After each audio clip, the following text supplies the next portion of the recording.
Bonsoir, la coach. Oui. La coach, je vis un réel cauchemar. Qu'est-ce qu'il y a? La coach, je suis mariée depuis 10 ans Oui. avec mon mari. Oui. Et j'ai appris au mois de janvier 2021 par mon fils de 5 ans que son père lui mettait les doigts dans les fesses. Par la suite, j'ai remarqué sur le bras de ma fille aînée qui a un comportement de femme ménopausée. C'est-à-dire que la petite, à l'époque, elle avait que 8 ans. Quand on se balade comme ça dehors, elle pisse sur elle. Je ne comprends pas ce qui se passe. Ensuite, c'est un enfant qui fait systématiquement des infections urinaires, les uns après les autres. Mon fils, quand il m'a dit ça, j'avais du mal à y croire, ma couche. Je ne pouvais pas y croire parce que son père, mon mari, c'est un homme exemplaire. C'est-à-dire qu'il est présent à la maison. Il m'aide, mais en tout, que ce soit au niveau des finances, au niveau de l'organisation des enfants. Il est présent partout. Je n'ai rien à lui reprocher par rapport à ça, ma coach. Jusqu'au jour, ma coach, il a changé de comportement. Dès lors où mon fils m'a dit que son père lui met les doigts dans les fesses, mon mari est devenu un monstre. Attends, ma chérie, attends, on va aller pas à pas. C'est très grave, très important ce que tu es en train de dire. Vous êtes en train de dire. On va aller pas à pas. C'est ton fils qui t'a dit que son père lui fait des attouchements à lui ou fait des attouchements à sa sœur de 8 ans. Alors, c'est mon fils qui a commencé à me dire ce que son père lui fait. Oui. Alors, il m'a dit ça le moment où je posais des questions à sa grande sœur, parce que je l'engueulais. C'est pas possible. Une petite de 8 ans qui accumule les infections les uns après les autres et qui se pisse sur elle. Et qui a aussi une trace de piqûre sur son bras. Donc, je ne comprenais pas. Une trace de piqûre sur son bras, la petite fille de 8 ans. Oui, elle a une trace de piqûre sur son bras.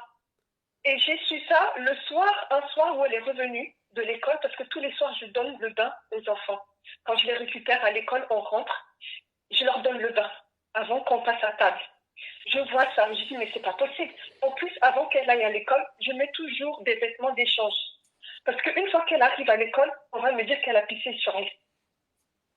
À chaque fois, c'était systématiquement ça. J'étais fatiguée, coach. C'est une fille, elle est vraiment un enfant comme tout le monde. Elle a que 8 ans, coach. Je ne comprenais pas. J'ai beau lui expliquer comment on doit se nettoyer, mais à chaque fois, c'était comme ça. Et en plus, quand mon fils m'a dit ça, son père, il était là. Il n'a rien fait, coach. Il n'a rien fait, cet homme. Et donc, je ne comprenais pas pourquoi mon fils disait ça. Et j'étais très choquée parce que mon fils, il avait 5 ans à l'époque. Il rentrait dans sa 6e année. Et je ne mettais plus des suppositoires. Mon fils, il était assez grand. Quand il avait même de la fièvre, je lui donnais le sirop, ma coach. Donc, j'ai essayé de comprendre. Peu de temps après, je reçois dans la boîte aux lettres que mon mari, qui est d'origine française, et moi je suis originaire de la Côte d'Ivoire et du Ghana, j'ai la nationalité, il a fait la demande d'interdiction du territoire français de mes 3 enfants. Alors que je suis nulle part partir sans lui, avec les enfants. Nulle part. On a eu 10 ans de vie commune, on est mariés. Je ne suis jamais partie nulle part sans lui. Quand je lui ai demandé des explications, il m'a dit qu'un jour il est rentré à la maison après le travail, il ne m'a pas trouvé à la maison. Mais quand tu ne m'as pas trouvé à la maison, je suis rentrée après avec les enfants. Mais pourquoi derrière tu fais une demande d'interdiction du territoire français à la préfecture de la ville où on habite? Je ne comprenais pas, c'était très suspect. Il avait des comportements très bizarres. Ensuite, il a commencé à ne pas acheter des courses pour la maison. Donc, j'étais obligée d'acheter des courses pour qu'on puisse manger. Du coup, je refusais catégoriquement que mes enfants restent tout seuls, sans moi, avec lui. Et à chaque fois, il a guiché mon fils avec son téléphone portable. C'était ça jusqu'à ce qu'un jour, il part, il fuit avec mes enfants chez ses parents. J'arrive chez ses parents pour vérifier, je me fais frapper par lui et son père. Et en plus, il revient à Paris, il me frappe encore, il va porter plainte au poste de police que moi je l'ai frappé.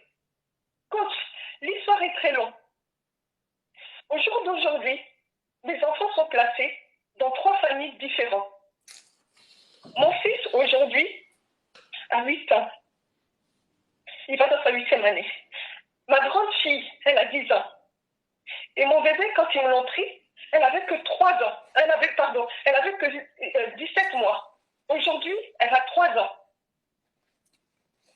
Ils ont placé mes 3 enfants dans 3 familles différentes. Au jour d'aujourd'hui, tous les éléments qui ont été apportés par les familles d'accueil dans lesquelles mes enfants sont, ils n'arrêtent pas de dire systématiquement les incestes qu'ils ont subis. Et c'est moi qui ai mis en cause, coach. C'est moi qui ai mis en cause. C'est-à-dire que tout ce que je peux dire, que ce soit devant le juge, que ce soit devant les magistrats, ma parole n'a aucune valeur, coach. Ça fait 2 ans que je n'ai pas vu mon petit garçon. 2 ans, coach. Ça fait... Ma grande fille aujourd'hui, elle a 10 ans. Les services se disent que mon fils a dit qu'il ne veut pas me voir parce que je n'ai pas été protégée. Et que ma fille de 10 ans, veut me voir, mais qu'en présence d'une tierce personne. Et qu'elle ne veut pas venir chez moi.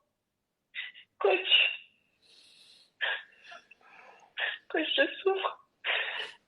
Aujourd'hui, je suis sortie du jugement. Je suis sortie du jugement parce que on me dit que le juge des divorces a décidé que la résidence des enfants serait chez moi. C'est-à-dire que dès lors où on m'a pris mes enfants, j'habitais dans le 78 à Rambouillet, dès lors où on m'a pris mes enfants, je suis partie chez mes parents à Charles-de-Bretagne, en Bretagne. Le jour d'aujourd'hui, j'habite toute seule à Saint-Malo. Je travaille en tant que conseillère chez Sephora. Quand je suis fatiguée, j'ai besoin d'aide. J'ai lancé un appel sur les réseaux sociaux. J'en profite pour vous appeler pour raconter un petit peu le cauchemar que j'ai traversé. Si vous pouvez m'aider ou si quelqu'un qui suit votre émission peut me tendre la main pour récupérer mes enfants parce que ils ont séparé les enfants dans 3 familles différentes. Ils sont tout petits.